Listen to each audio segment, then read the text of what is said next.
Well, thank you very much to AKSC for inviting us here, and thank you all for coming. This is an amazing attendance, and it just shows how important and how timely this discussion is about caste discrimination and how to address it here in the United States. Well, it's a tremendous honor for me to be here, and a tremendous honor for me to introduce our speaker for this panel.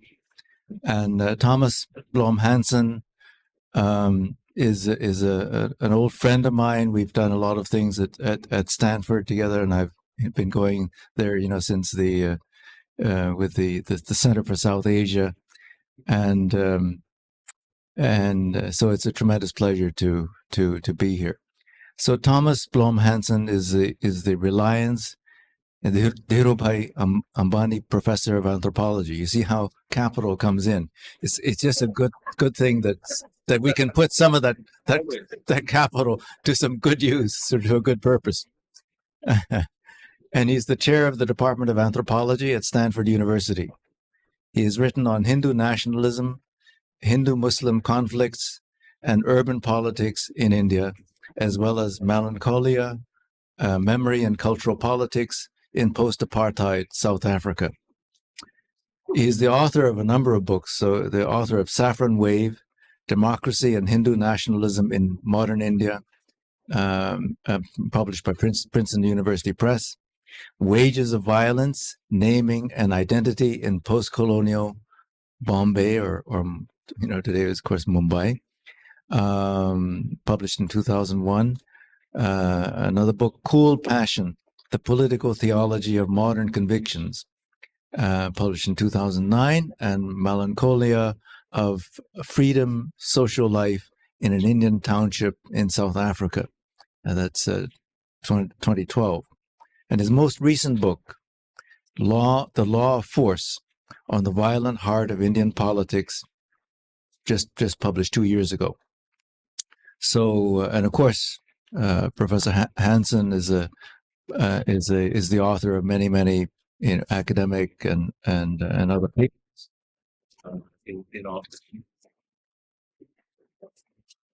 in these fields. So anyway, yes. So it's Thomas. Yeah. Okay.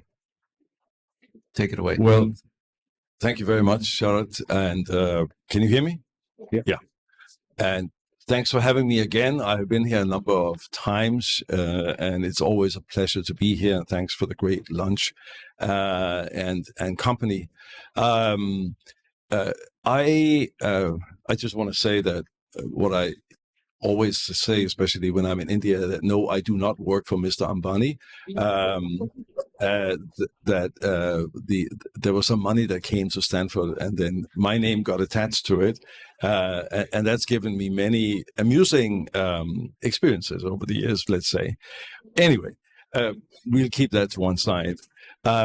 So I want to talk to you today about prejudice, and want to, in some ways, pick up the thread from what Ajanta was talking about in the morning, by taking you to a very different place about 30 years ago or 25 years ago, South Africa, where I did work from in the late 90s into the early 2000s, and I want to draw your attention to this because this was a very peculiar and particular moment of great excitement.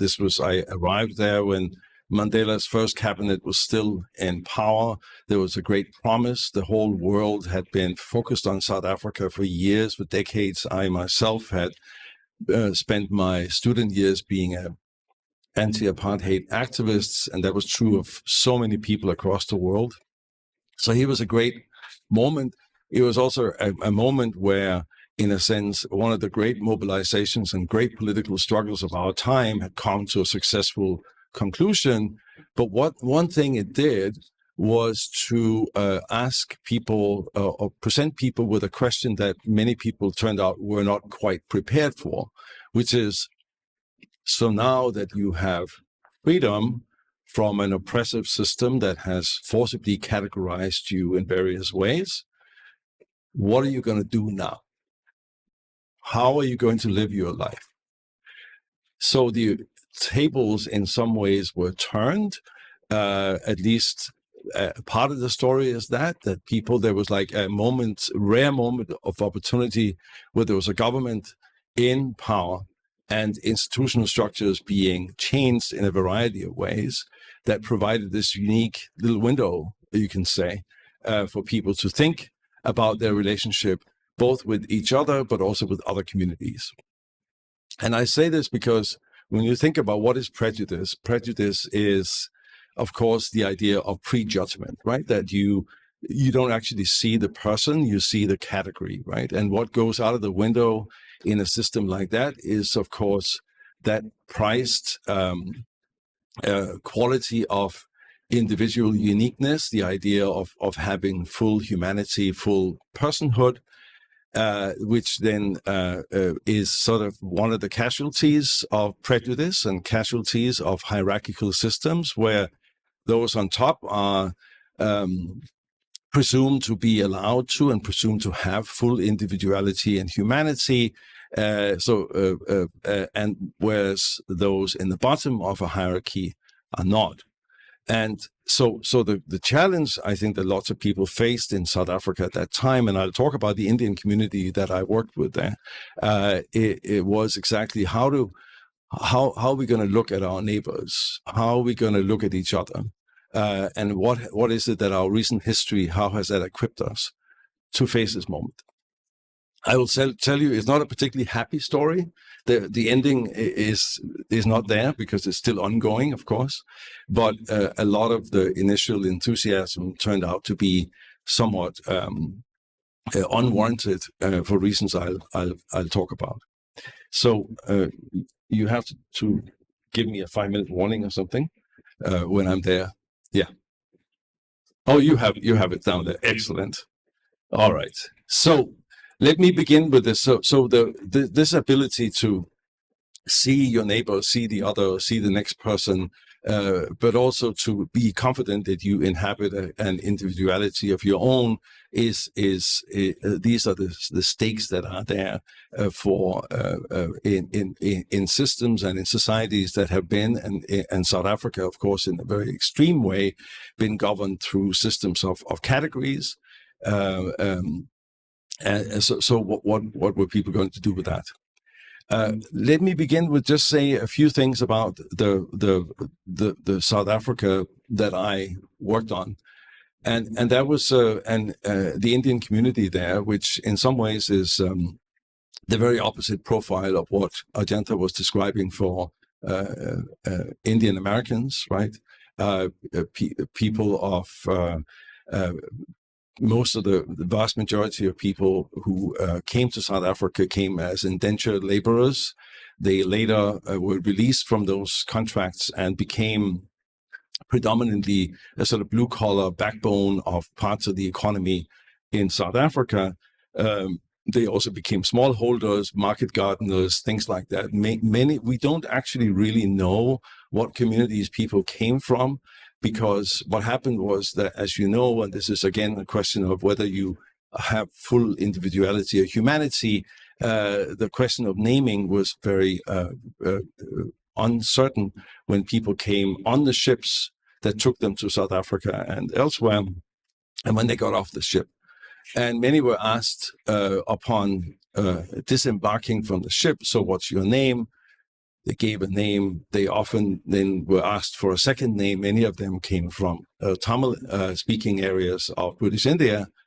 And many of them gave the name of people from either their village or the dominant caste in their village. So in South Africa, you'll find a very large number of Gaunders, governors, Naidus, Pillais, and so on and so forth, people from communities that are actually dominant caste and land-owning communities back in India. And that's true for people from North India as well. So it's actually impossible for us to completely, and this is happening in the 1860s, 70s, so we don't actually know for sure who these people are, but we're quite sure that people came mainly from from Dalit and from various OBC and tribal communities. Now, when people came there, they were, we know that there were caste distinctions, there were caste conflicts on the many of the plantations, sugar plantations where people worked. But over time, it became less pronounced. And again, the historical record is not particularly strong. But what does happen is that according to the sort of the policies that also predated apartheid and became more formalized with apartheid, Indians were gradually settled in separate areas and were called Indians. Now, they were, of course, not Indians because they were Biharis and they were Bengalis and they were Tamil speakers and they were from all over, and they were Muslims and Hindus and some were Christians. But they became Indians. So the project of the South African state was to produce all these as a single ethnic racial category. And in some ways that became also so one of the tools was to put people in separate areas and by law making only some areas available for black communities and other separate areas for Indians, for whites, and so on. So that was kind of one of the cornerstones. So South African racial governance was what was called the Group Areas Act that determined this. So over time, in a curious kind of way, both efforts by the racist state as well as from community organizers in these many different communities that were thrown together in these areas, Indians were produced, right? And what happened was that the vernaculars were gradually falling out of use. They were getting less and less used. And people also began marrying in ways that were not entirely governed by caste. At least that is what we think. So, and what most people would say. Caste relationships and caste ideology still persisted. It showed up in various other ways. It showed up as divisions between people from North Indian origin, South Indian origin, between Christians and Muslims and Hindus and so on, various sects, but it was not caste in the conventional way that one could find it in an Indian area, so anywhere in the subcontinent. What in some ways, that's the prehistory. These Indian townships were set up, and what goes into making them what they became when I arrived there, they were densely populated, not desperately poor, quite well organized, and they were in many ways the product of both governmental intervention as well as decades of work of local activists who had worked very hard to organize, to create institutions, to create civic structures, to create social services where the state didn't provide anything, to provide a very rich and well-articulated Indian life. Now, they did this because they had no other option, because the racial structures were such that they couldn't go anywhere else.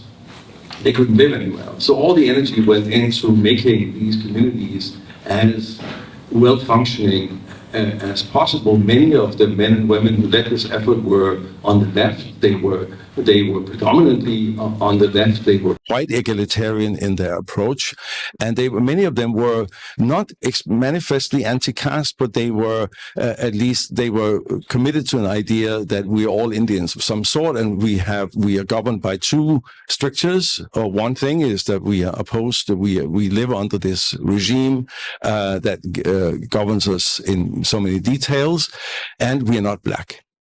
Right, because that's the other part of it, that we are not black. We are, and there was a careful policy from the South African government to make sure that the areas, the facilities that were given to Indians were somewhat better than what was given to black people. There was this residential segregation. There was also educational segregation. So it's a completely segregated life.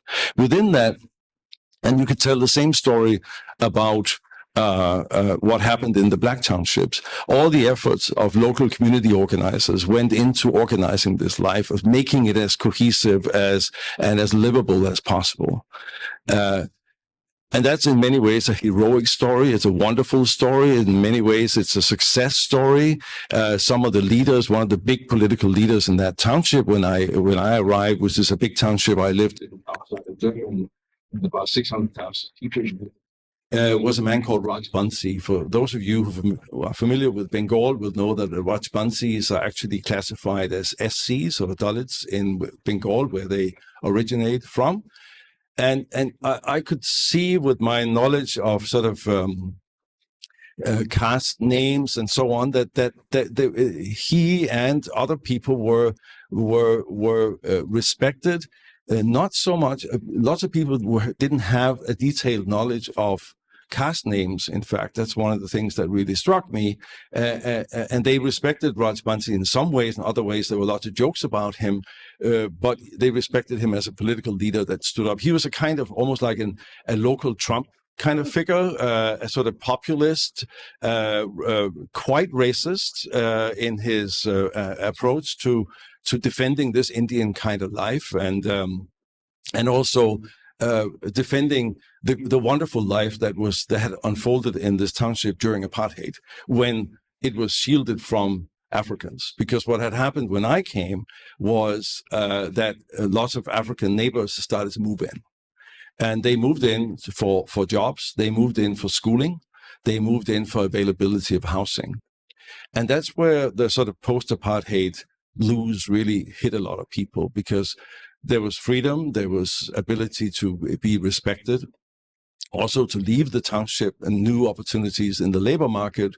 And I should say that South Africa instituted a very ambitious affirmative action program that kind of reversed the order of things of apartheid, so that every hiring had to begin with a look for a black woman, then a black man, then you go to a colored person, the mixed race group, and then you could go to Indians, and then whites at the end. So that was they reversed the order of things completely. And they did this with quite some determination. It turned out that many Indians were major beneficiaries of this reversed pyramid of affirmative action. You could even see apartheid as a kind of gigantic affirmative action scheme for white people, right? So that was turned on its head. But those who benefited the most over time, in fact, have been Indians. So this was one of the many paradoxes that confronted me. Another paradox was that this is a township that had been so at the center of a lot of progressive politics. Some of the strongest trade unions in the city of Durban had most of its membership there. Some of the very big strikes had been led by organizers from this township. And yet, when I arrived, just not long after one of the general elections, it turned out that the majority of people in this township had not voted for ANC and Mandela, but had voted for the old National Party that was the party of apartheid. Why? Because the equality of condition, because the kind of community life that had been created there was premised on a particular form of separation that was forcibly imposed by the government, right? So this community life, and this, I think there is, maybe here is the big lesson, the big takeaway point in some ways, is that a couple of points. One was that the separation of life, the way in which people were socialized into becoming something, they were socialized to become Indian, look at the world in certain ways, was also premised on a particular kind of infrastructure. I always tell my students that South African cities are like gigantic infrastructural machines that reproduce racial ideology, right? Because the separations of people, the separation of institutions and all that, that keeps on working many years and indeed decades after they were created. So however much there were, and I saw this very close up, I saw families who were really struggling with this, who were struggling with mixed feelings about a new culture in the schools of their kids. Many of the schools in this particular township had excelled the best grade average in the whole country because people had poured all their energy into educating their kids to say, we are going to make it, we're going to prove that we are actually better than white people in terms of educational achievement, right? And so they took a lot of pride in these schools. There was huge parental involvement. And I saw a lot of that falling apart because all of a sudden the meetings, the school boards, and so on were shared with people from Zulu-speaking African communities that they were completely and utterly alienated from, right? They knew nothing about them. In fact, they were positively afraid of them. There was a big crime wave in South Africa at the time. Crime had a color, it was black. And that was the official propaganda, but it was also the real situation in the sense that there were the number of violent attacks and so on just went up exponentially within a few years. And it was a real thing. I mean, I was held up at gunpoint several times during this fieldwork, not something I'd ever encountered in India, even at the most dramatic times. So there was something that was deeply disturbing to lots of people, and in some ways, for me, one of the things one can take away from this experience of this, in some ways, experiment in building a community that was not, I wouldn't say caste free, but it was definitely a space wherein caste did not play a manifest role in the way one can find in most communities of Indian origin elsewhere. It helped, as one of my friends said, well, our great blessing here is that we don't have any Brahmins. The joke in South Africa is, in South Africa, they would say, we don't have Brahmins by birth, we only have Brahmins by boat, by which they meant that there are certain communities, like the Maharaj community from Bihar, that would claim that they are like Brahmins because they used to be cooks in Brahmin households and so on and so forth. So they would kind of be stand-in Brahmins, and lots of funny jokes about that.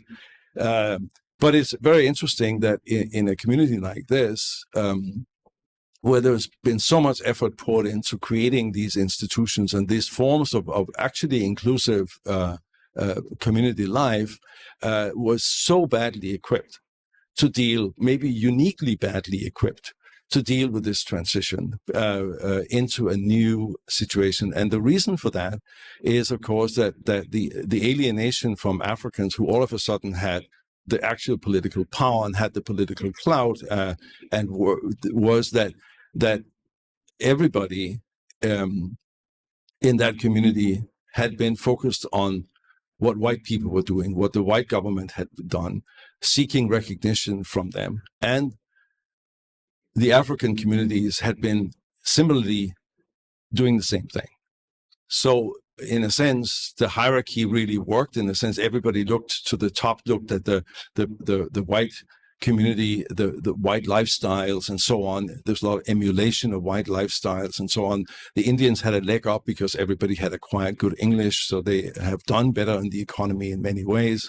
But that was the problem, was that nobody had looked at each other, and it was partly the system that had precluded that, but it was also because people were not interested, because in some ways, the hierarchy, the civilizational hierarchy that people had been taught, had also been internalized to some extent, that nobody had bothered to learn Zulu.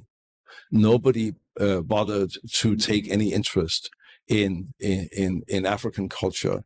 There was this kind of complete lack, and people would, I saw this, people would have a very hard time, although many of these people in this township were blue-collar laborers who worked with black people all the time. They had a hard time distinguishing faces, and so on and so forth. So lots of the things that we associate with sort of standard racist behavior were also being reproduced there. Now, I know it's not a very uplifting tale to tell, but I think it's a necessary tale, because in itself, it tells us something about how prejudice actually works. And it works when the categories are always front, left, and center. And that is, at one level, it was very necessary. It's the only political strategy, the only social mobilization that could happen at that time during those decades, dark decades of apartheid. At the same time, it was also what people chose, right? And there were people who chose to go beyond. There were some people who actually tried, at least to the extent they could, to work with Black people, but the vast majority did not, right?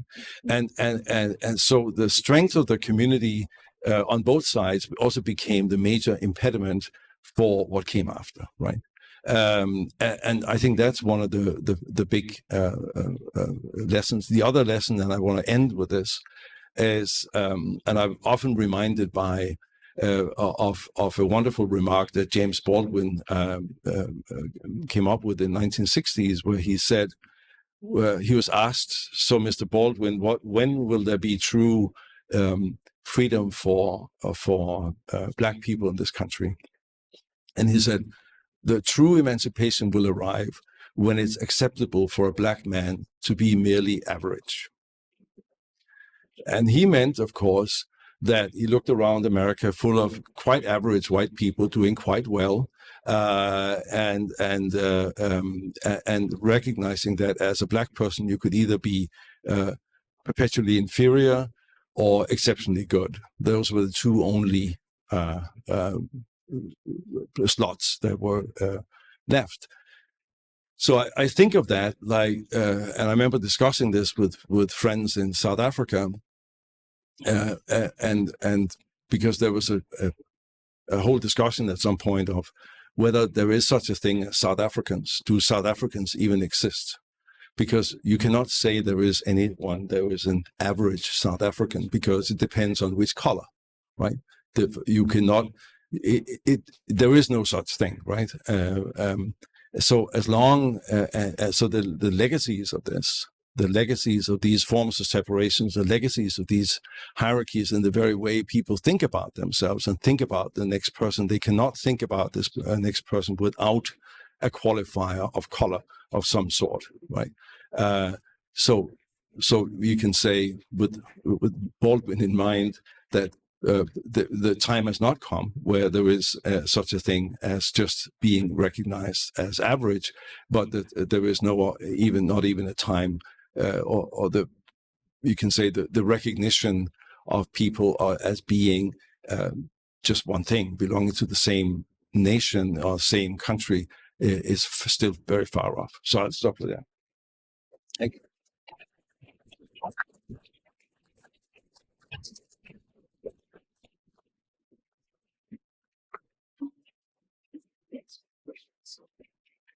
Yeah. Okay. So people can, I guess, write on a paper. I guess that's what they've been doing is, and then we will select the questions that way.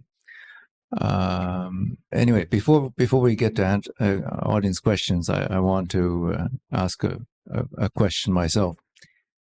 Thank you very much, Professor Hansen. It's very. I always find South Africa to be absolutely fascinating because it's such another a very different model, and there's so many very unique specificities in South African society, and one of them. Let me start with this. So just for the benefit of the audience, I just wanted to clarify that apartheid. We often talk about when we think of South Africa, we think of apartheid.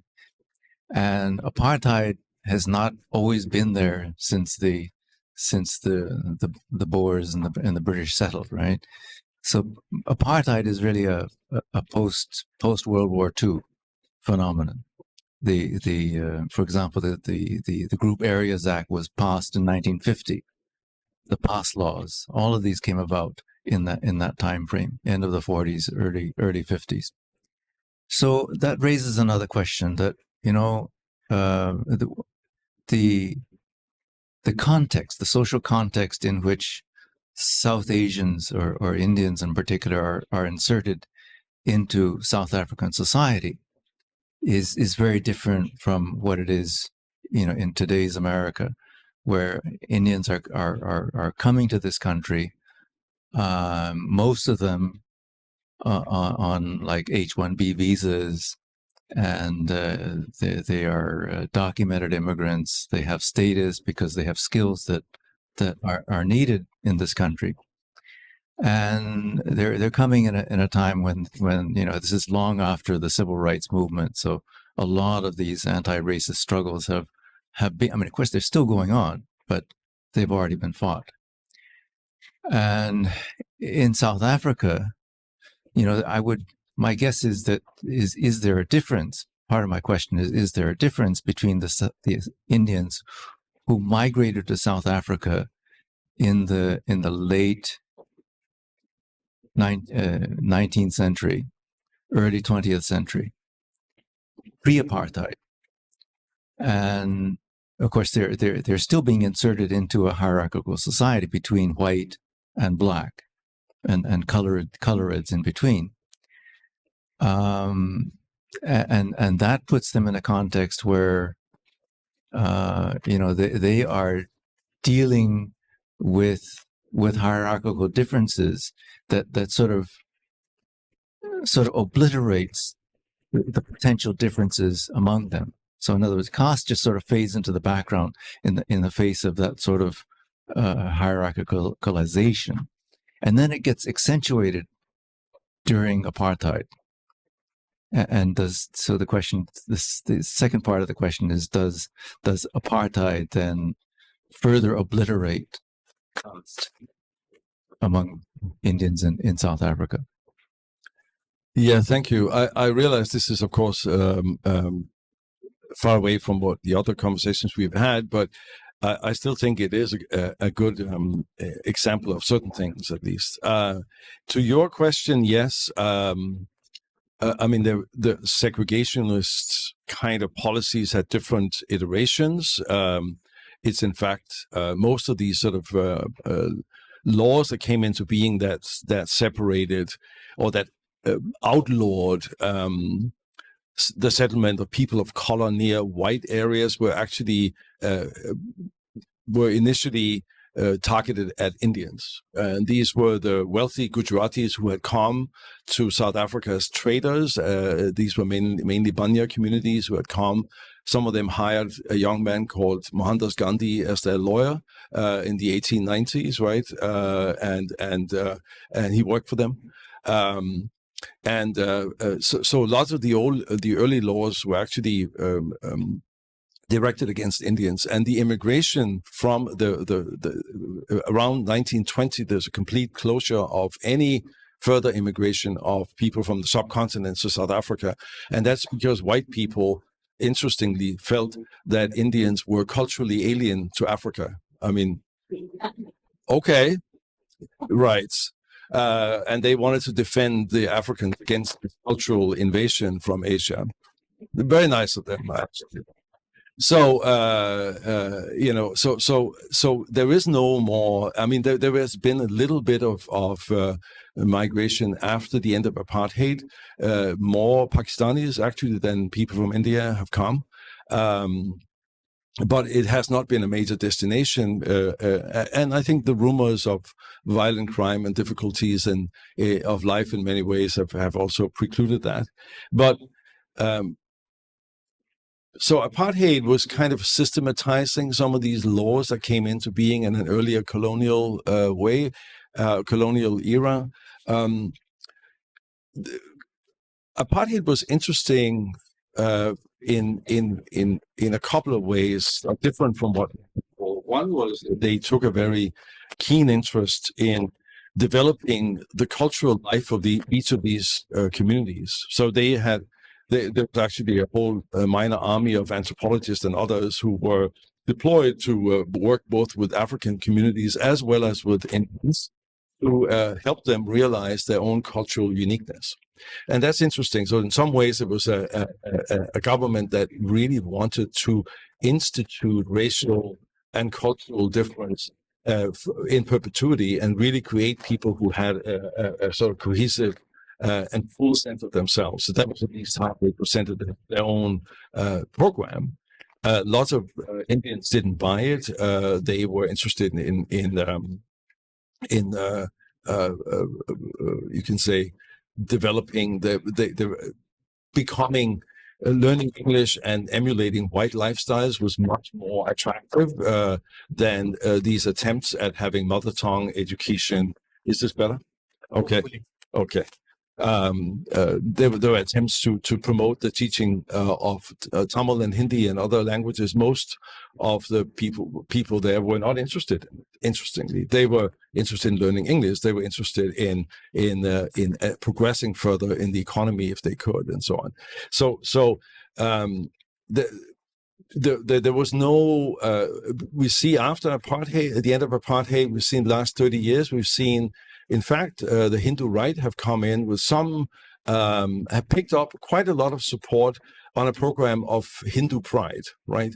That since we have not been able to fully be what we are and be recognized, and how can we respect ourselves more? This is the only way we can further progress in this society.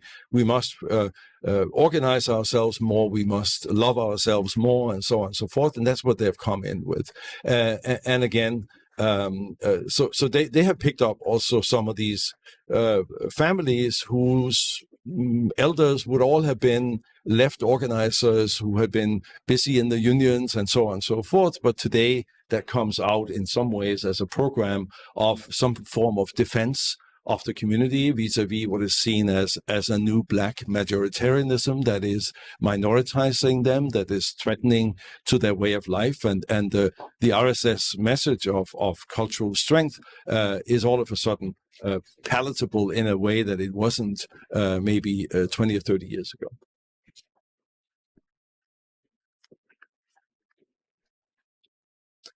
So just to come back to the question of caste, that is still not something that is fully articulated. There are, and I think the problem is that there has been such, the only people who you can say who manifestly live and practice caste are people from the so-called passenger Indian communities, those who paid their way, the Gujaratis and so on. They are the ones who kept the vernaculars at home. They are the people who marry families from Gujarat and so on and so forth.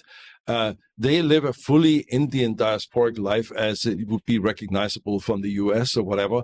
But those, the great majority who came as indentured laborers, and what is true for them is also true for people in Trinidad or Guyana or Fiji. To some, Mauritius is a little different, but that is not, those kind of practices have simply disappeared and have been replaced by an interest in, as it were, almost like an ethno-racial defense of the community vis-a-vis the majority communities of mostly black communities or indigenous communities like in Fiji that are confronting them.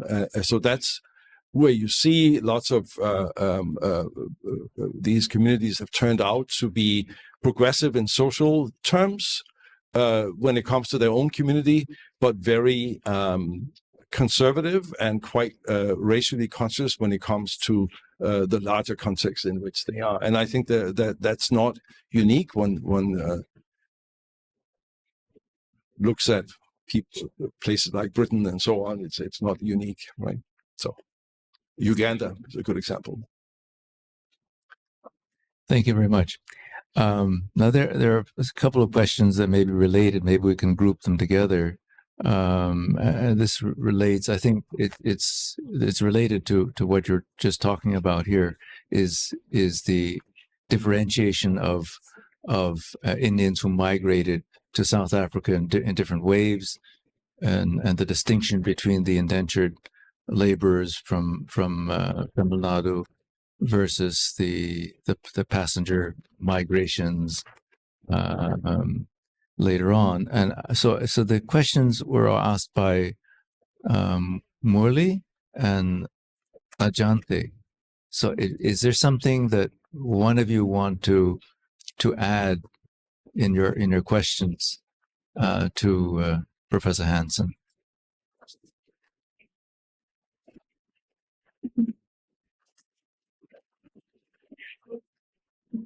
I think you kind of partly answered my question in some sense. But mine is more about mentioned about you mentioned about India's one when from the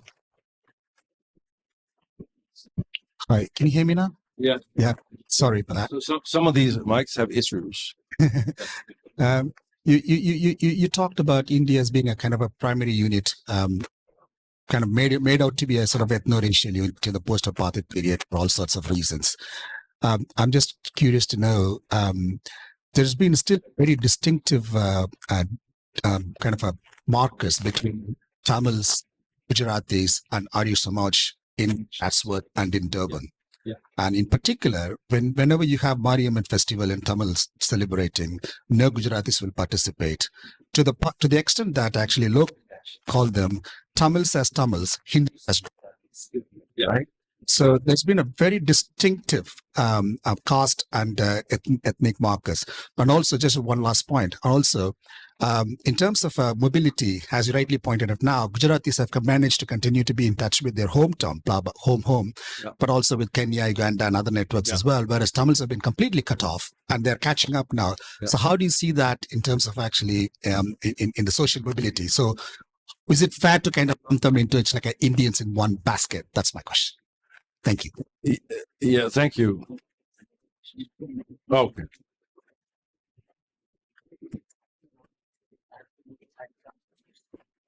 Yeah, my question is about, can you just say more about how two waves of migration that began as dramatically different, right, socioeconomically, so indenture as the basis of migration to South Africa, education and professional employment as the basis of migration to the United States, how these end up converging in terms of both sets of migrants investing in sort of forms of ethnic closure as the basis for capital accumulation and in anti-Blackness. Well, I'll take that one. I mean, anti-Blackness was like, I think it's Toni Morrison who said that, when white people landed in New York, they were told that two things, that this is America and you are not black, right? And you could say something like that about South Africa too. That anti-Blackness was kind of almost written into it. And it's not just true of South Africa, although it had its most extreme manifestation of racial segregation that we've seen anywhere in the world, because you could see very similar things happening in Fiji and other, settler colonies, Guyana, Trinidad, and so on. Very similar attitudes. So I think it has to do with initial location in the economy. There's no question about it. And a similar kind of production of consolidated Indian or Tamil or other categories where that became sort of the residential segregation and the institutional segregation were true in most of these places. And it was more or less the common sense among colonial officials that you have to separate these people, otherwise you will have trouble. Right. And these people were in touch with each other. They were writing letters to each other. There were journals. Colonial officials were taking advice on how to manage these different populations. So this was not just some kind of fanciful idea. It was actually a question of a debate, right? An ongoing policy exchange and so on. So I think that accounts for the anti-Blackness as being almost like written into it.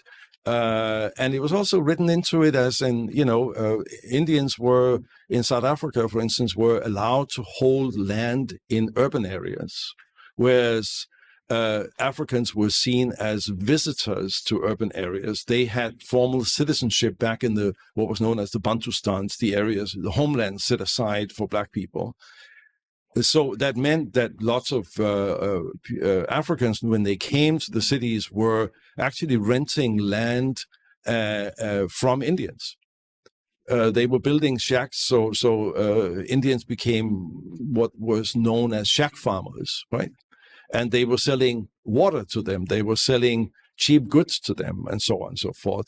They were also working with them. They were often foremen in the laboring crews in factories and mines, and not mines, but no South Asians were ever in mines. But so I think there's something about the economy itself, but there's also, I mean, there was a interesting debate that unfolded when I was in South Africa. I lived there for years, where Indian activists would ask themselves, are we more racist because of caste? Right? Is there a kind of elective affinity, as it were, between a kind of caste mindset and a racial attitude? And some people said yes, absolutely, right? But other people would also admit we don't really understand what caste is. I remember more than one occasion where people would say to me, so you're a professor, right? So could you please explain what is this caste thing and why is it that we do it? Right? I thought that was very interesting. So the awareness of what caste exactly was kind of dim, and that was very perplexing to me, having worked in India for a long time. And you come and you think, well, surely, but actually people did something and they were ready to live in these sort of enclaves and so on. But they were the sort of micro details of caste management and caste practices were kind of somewhat dim, a little bit lost, at least in some communities, not the Gujaratis.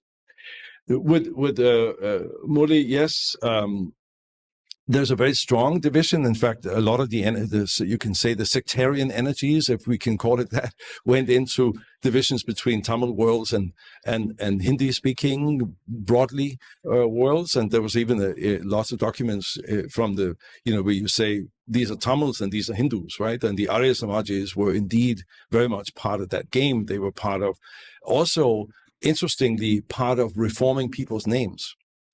Because that's one of the ways in which you can, I mean, there was a confusion about so many Gaunders in one block, can this really be true? Or Mudlis or Pillais, whatever. So there's a mystery of where people got their second names from.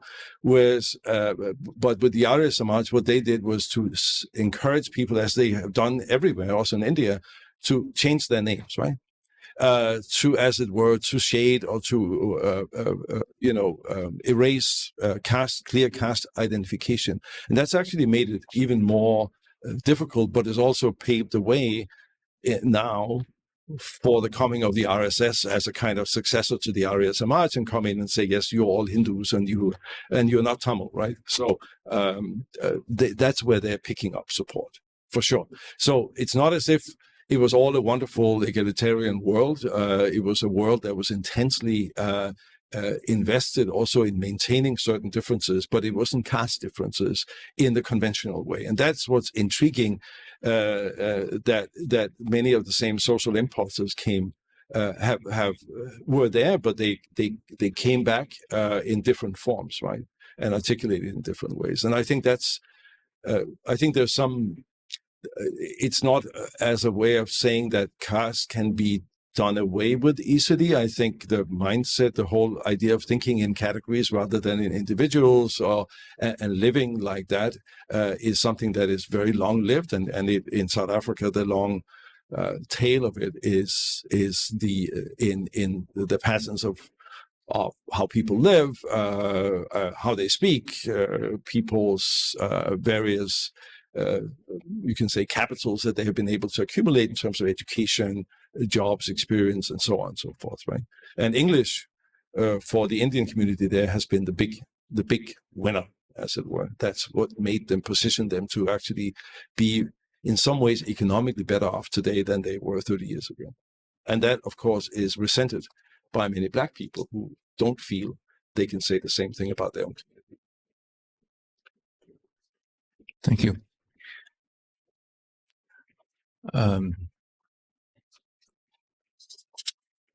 So one thing that occurs to me is how it's not just how the Indians react to anti-Blackness existing in the society, but also how they manifest anti-Blackness within the community in the sense of, for example, Indians resisting marriages, the marriage of their children to to blacks. Certainly that's happening in the United States. We have several questions that seem to have been, partially answered, like whether apartheid has displaced caste prejudices. There's I don't think we need to repeat that, but maybe Pawan, do you want to elaborate on your? I just want to say about the marriage thing. There is this. Do you know the BMW joke? No, the BMW joke. It is just it's something that in Indian families, and I found this in Britain as well, is that if you're a young woman, man to some extent also, a young person who wants to get married, then you have to observe the BMW rule. What is this? This is the rank of undesirability. So you reverse, so it should actually be white, Muslim, black, right? So it's okay-ish to have a white partner. If you're a Hindu family, Muslim, not good, black, really bad. So that's kind of the joke that goes around, that this is how, when you get married, you must observe the BMW rule. So, yeah, anyway.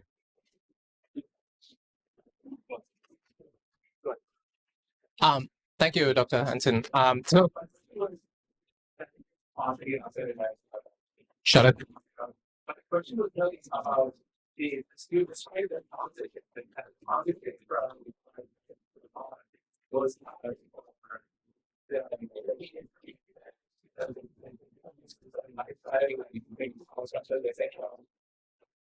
we act on it, and I guess understandably so. And I don't, in one sense, I don't feel simply because I didn't go into this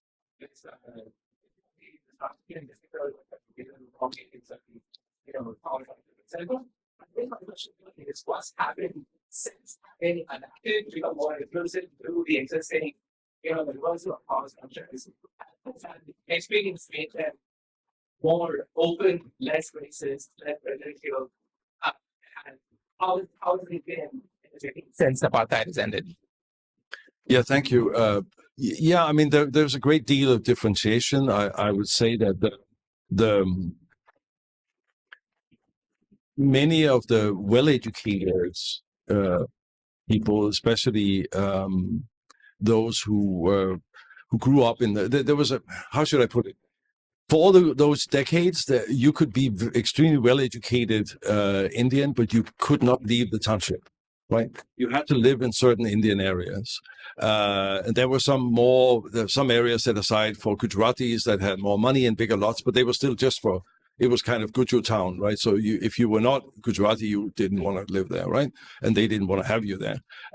So there was a big move out of the township for lots of well-educated younger Indians who had ambitions. There were lots of young Indians who married white people, who moved out, who had success in the economy in terms of, and were beneficiaries of some of these new employment policies.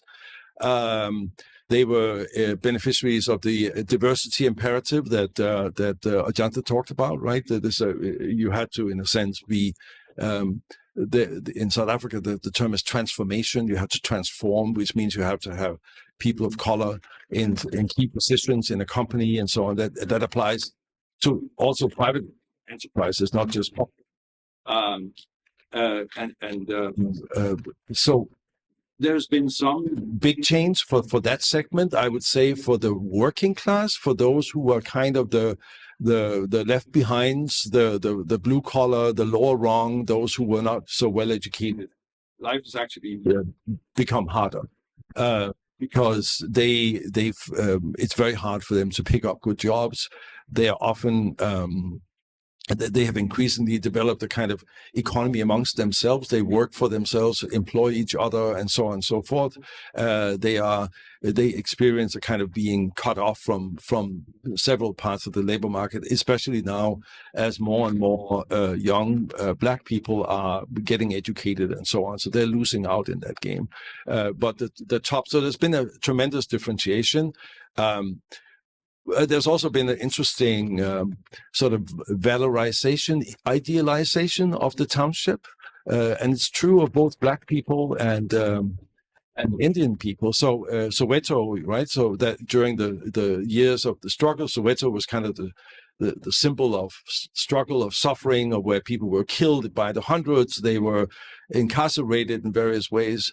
And now Soweto is like the coolest place where all young aspiring people would want to be. They would want to have a place in Johannesburg, and they want to have a house back in Soweto to sort of suck up the vibe from the good old days. And there's a kind of strange nostalgia for apartheid. Same in the Indian township, that people couldn't wait to get out of there in the 1990s, and now they all want to come back and make working class jokes and drink like their grandfathers did, and those kind of things. So it's coming back in that segment.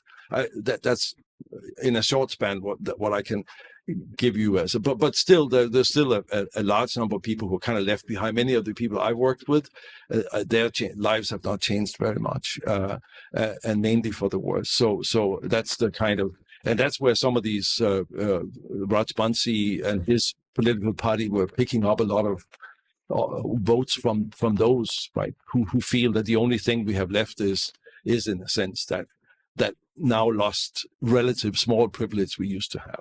They hang on to that. Yeah, and we just wanted to remark, but there's so much variation, like the difference between Soweto and Khayelitsha, right? Khayelitsha, Yep. there's almost no out migration, which is a Black township of Cape Town. Anyway, it's fascinating. So thank you so much, Professor Hansen, for this very, very informative talk. Thank you.